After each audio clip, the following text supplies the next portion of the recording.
In the headlines, South Korea and the U.S. agreed to delay the transfer of wartime operational control once again, citing the North Korea factor. The next target year has not been specified. It's going to be another tense weekend for the two Koreas. North Korea warns of military action over leaflets from the South, with another batch set to be floated across the border on Saturday. And South Korea's third quarter GDP climbs up 0.9% on quarter. Private consumption picks up, but facility investment and exports headed south. Hello, everybody. Happy Friday. Coming to you live from Seoul, I am Kang Chery. The long-disputed handover of wartime command from Washington to Seoul will be delayed for a second time. The two countries' defense chiefs cited Pyongyang's nuclear and military threats as a reason for this latest agreement. Choi You-sun has the details. South Korea and the U.S. have agreed to postpone the December 2015 transfer from Washington to Seoul of wartime operational control in the event of a war on the peninsula. That's already the second time the two sides have delayed the previous April 2012 handover. Following the regular Security Consultative Meeting in Washington, the U.S. defense chief said the latest delay will ensure South Korean forces have the necessary defense capabilities at the time of the transfer to address an intensifying North Korean threat. Our alliance commitments are as important as ever because North Korea's destabilizing policies and dangerous provocations continue to pose a grave threat to security and stability in Northeast Asia and around the globe. Referring to a conditions-based command transfer, the South Korean defense minister said Seoul hopes to have the military capability to counter North Korean threats and complete the takeover by the mid-2020s. The minister added that Seoul and Washington's combined forces headquarters, which was scheduled to move out of Seoul's Yongsan district, will stay put for now. In order to ensure the Combined Forces Command's effective operation, which is at the center of our joint defense system, we have agreed to maintain the headquarters location until the command transfer. Responding to mixed reactions from the country's political parties, especially the opposition, which accused President Park Geunhye of overturning her election pledge, the presidential office said Seoul should eventually retake control. The office added there's also a need to thoroughly prepare in light of the mounting nuclear and missile threats from the north. Choi You-sun, ARIRANG News. And there was another topic that came up during those talks in Washington. U.S. Defense Chief Chuck Hagel says Seoul and Washington did not officially discuss deploying a U.S.-led missile defense system on the Korean peninsula, adding that there's no change in policy at the moment on U.S. troop levels in South Korea. Kim Hyun-bin tells us more. Secretary of Defense Chuck Hagel says the U.S. has no plans to reduce the number of American troops stationed in South Korea. Speaking at a joint news conference alongside Korean Defense Chief Han Min-koo at the Pentagon on Thursday, Hagel said the United States does not intend to change its deployment policy for Korea. In fact, it's just the opposite. Hagel said Washington wants to adjust and upgrade deployments on a rotational basis. The defense chief's remarks follow others made by U.S. Secretary of State Kang Chery on Wednesday, when he said the U.S. was prepared to begin reducing the number of American forces in the region if North Korea shows a commitment to denuclearizing. Hagel also spoke for the first time publicly about the possible deployment of a U.S. missile defense system in the South.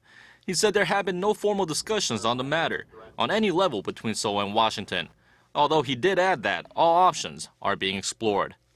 The issue came to the fore when Deputy Defense Secretary Robert Work said earlier this month that the U.S. was considering sending the defense system to South Korea, and that talks were being had with Seoul on the matter. Korea is focused on developing its own missile defense systems, which it says are better suited to countering missile threats on the peninsula.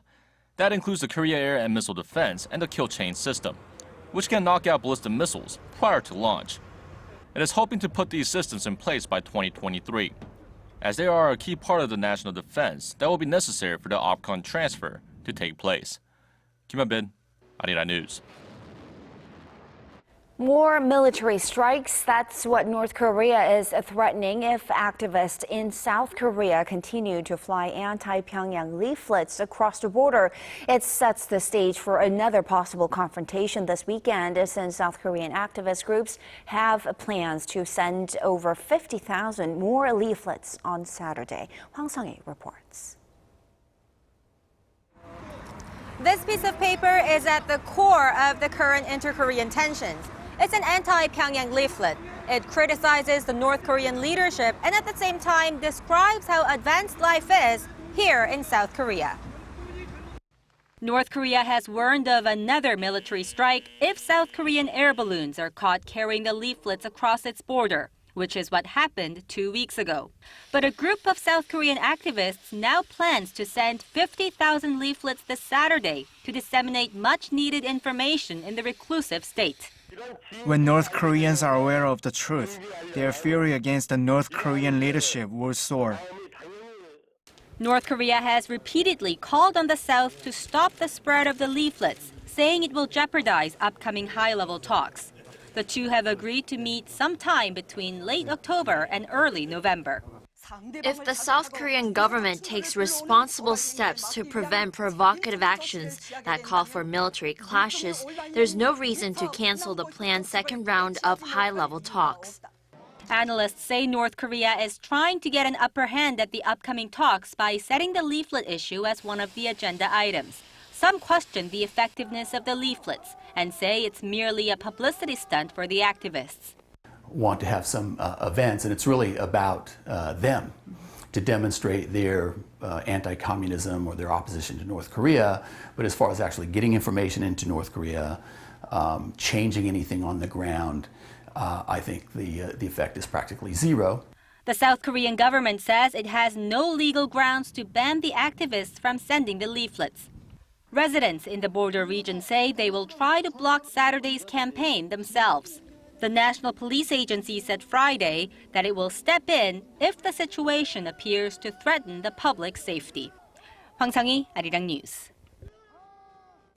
President Park Geun-hye has urged Japan to refrain from making retrograding remarks about Japan's wartime sexual enslavement that hurt Korean people as well as the sexual enslavement victims. Meeting with lawmakers from the two countries on Friday, the president said it would be important in building mutual trust and developing their bilateral relations. She then called for a responsible action from Tokyo that would restore the women's honor, stressing that there are now only 54 living victims in Korea with an average age of 88. Meanwhile, one of the Japanese lawmakers in attendance delivered Japanese Prime Minister Shinzo Abe's message that he would like to resolve this matter through dialogue.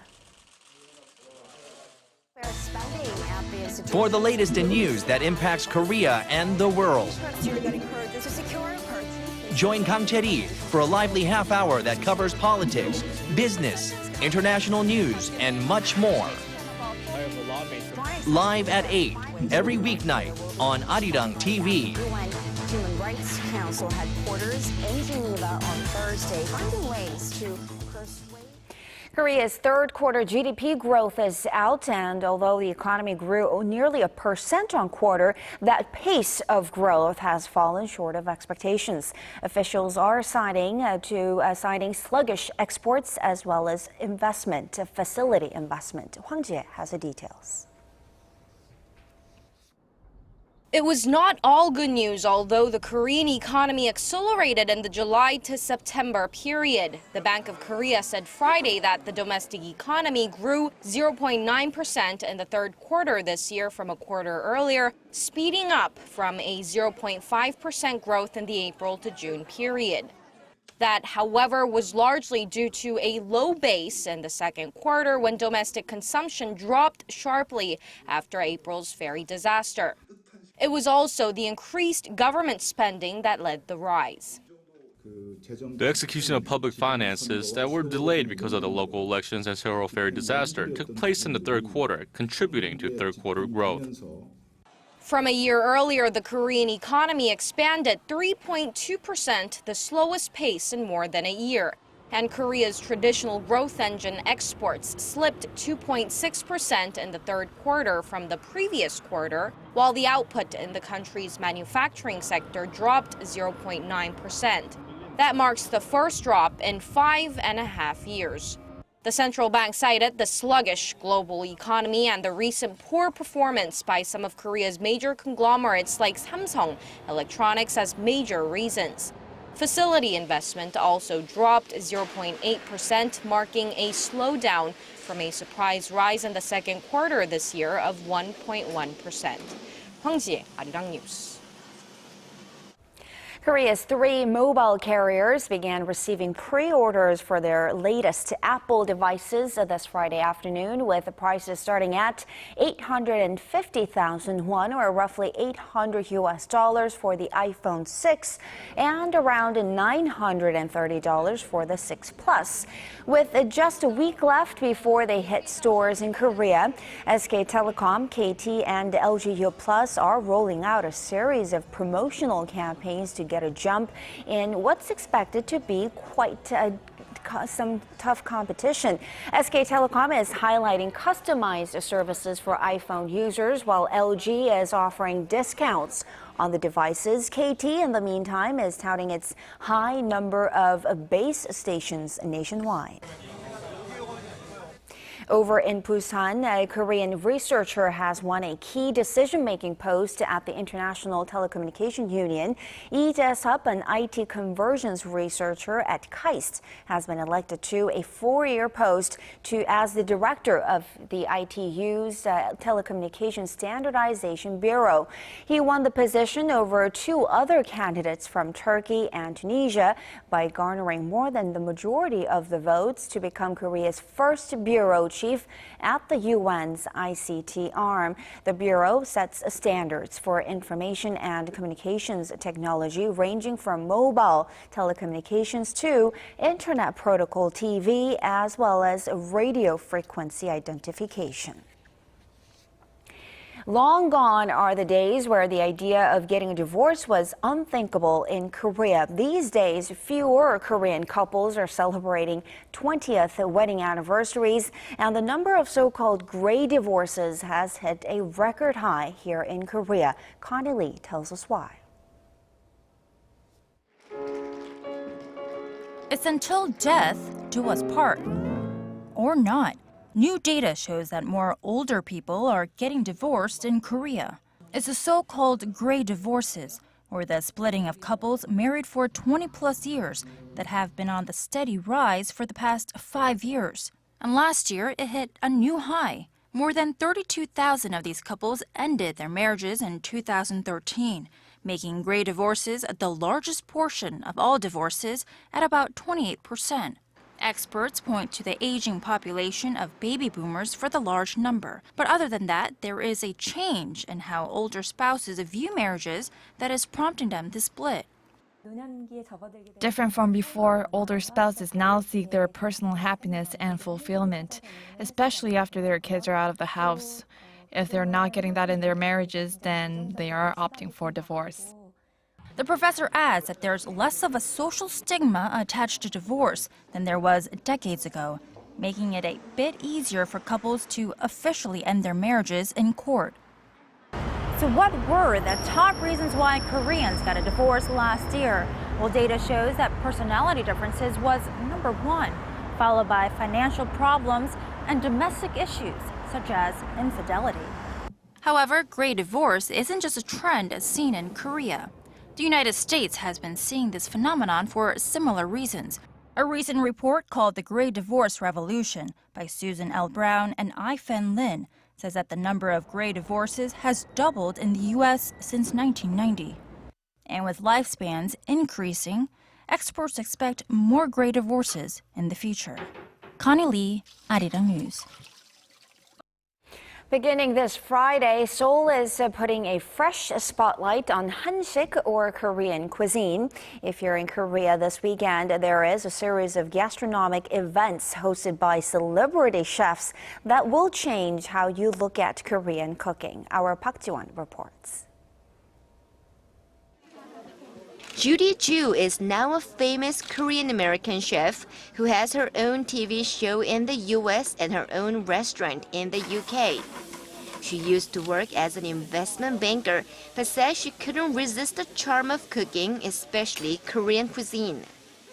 Growing up Korean, I've always grown up with the flavors of Korea, and so it was a natural thing for me to gravitate towards Korean food when I chose to go into cooking. And also, it's such an undiscovered cuisine still, and I love the flavor. It's very truthful and honest. There's no pretension. Ju is an honorary ambassador of Korean cuisine, along with star chef Leo Kang, who hosts a famous cooking show here in Korea. Both celebrity chefs are participating in a series of events as part of the first Hansik Week, launched to promote Korean cuisine. At an event for a group of ambassadors' wives, Kang demonstrated a simple dish from traditional Korean royal court cuisine using ripe red persimmons and bamboo shoots. Very healthy and good flavors. It was delicious, everything here. And the organization was very well done. Korean cuisine uses natural organic ingredients and is very close to nature in form and flavor. The Korean food of today is more salty and spicy, but traditional Korean food is very healthy. The events are hosted by the Korean Food Foundation and aim to give Koreans and foreigners alike a taste of Korean cuisine. A variety of events, including a cooking competition and a cooking demonstration, will continue until this Saturday at the Namsan Hanok Village in central Seoul. 박지원, 아리랑 뉴스.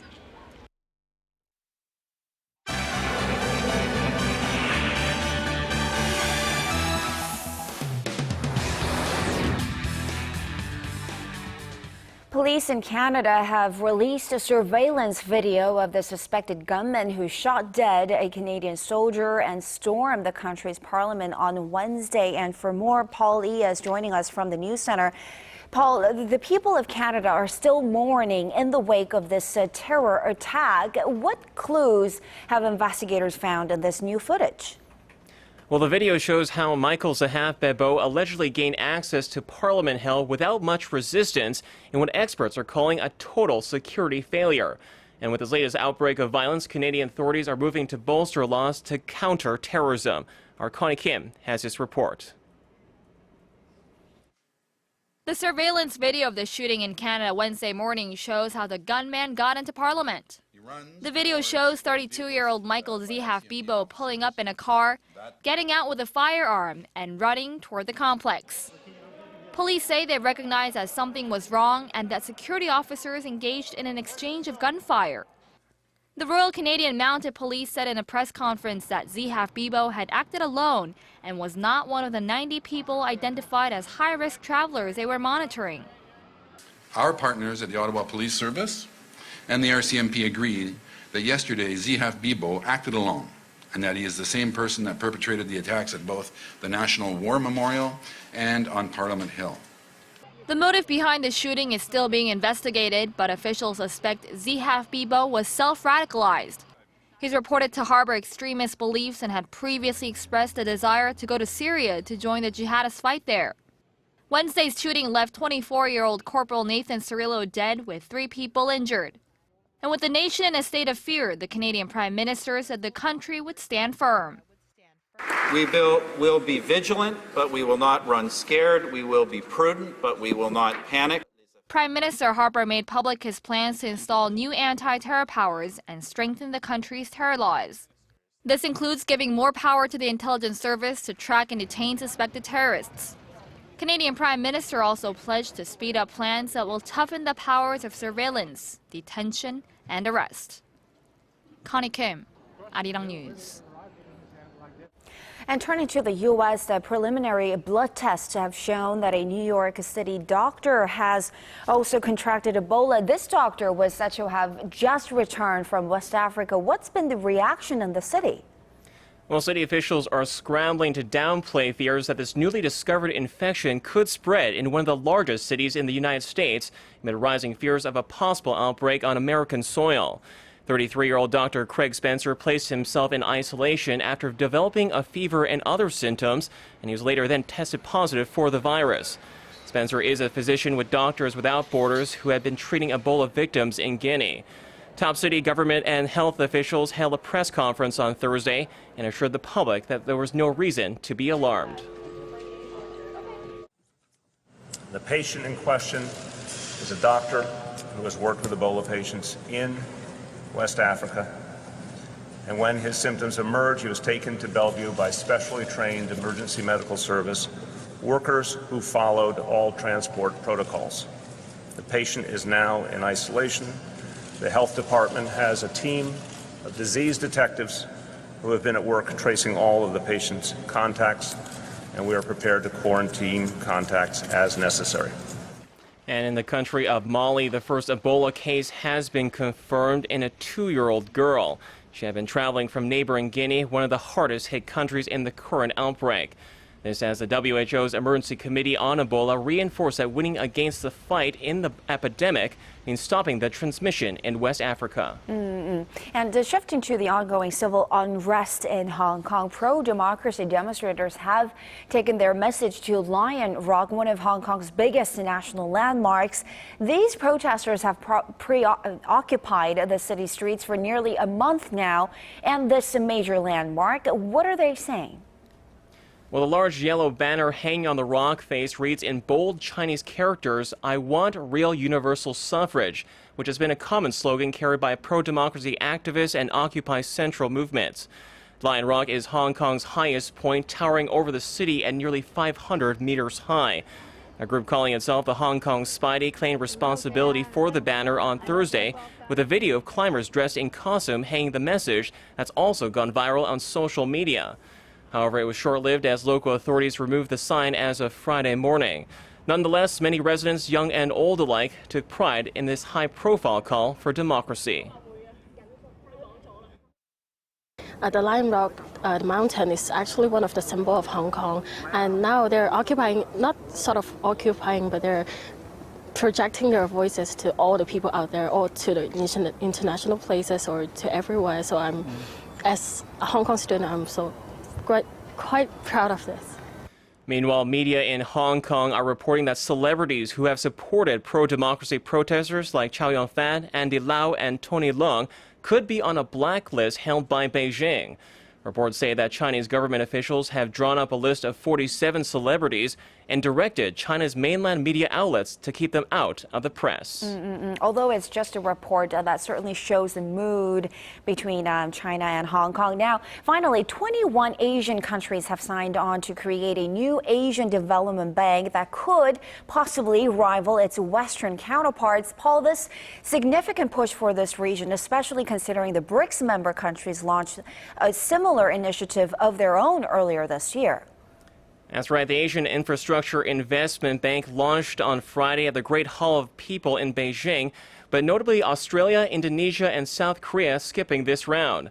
China's proposed infrastructure bank is seen as a challenge to the World Bank and, as you mentioned, the Asian Development Bank as well. In a ceremony attended by delegates from 21 countries, Chinese Finance Minister Liu Jiwei said the future of the new bank was very bright. The Asian Infrastructure Investment Bank is the right choice for supporting infrastructure building of Asian countries, promoting regional connection, and pushing forward regional economic development. The launch of this bank will inject new momentum in Asia's economic development and benefit the economic development of member countries, the region, and even the whole world. Last month, China's finance ministry said Australia and South Korea had expressed interest in joining the new development bank. Media reports, however, say the U.S. government has been putting pressure on Australia to stay out of the institution, while Seoul has yet to say it will formally participate in the bank. Chery? All right, thank you so much for those stories, and we'll see you back here in just about 2 hours.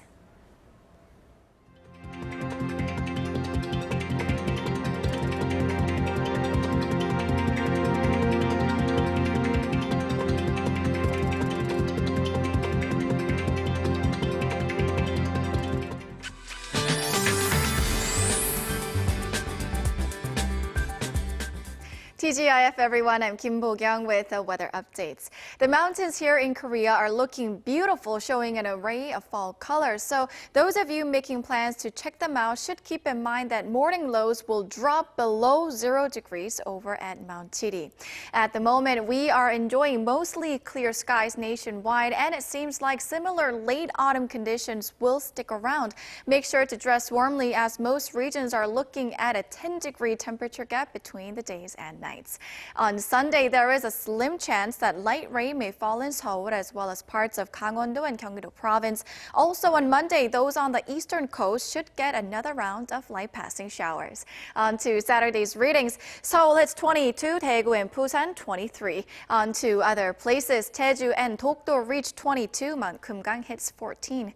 Hope you have a wonderful Friday evening, and let's take a look at the international weather.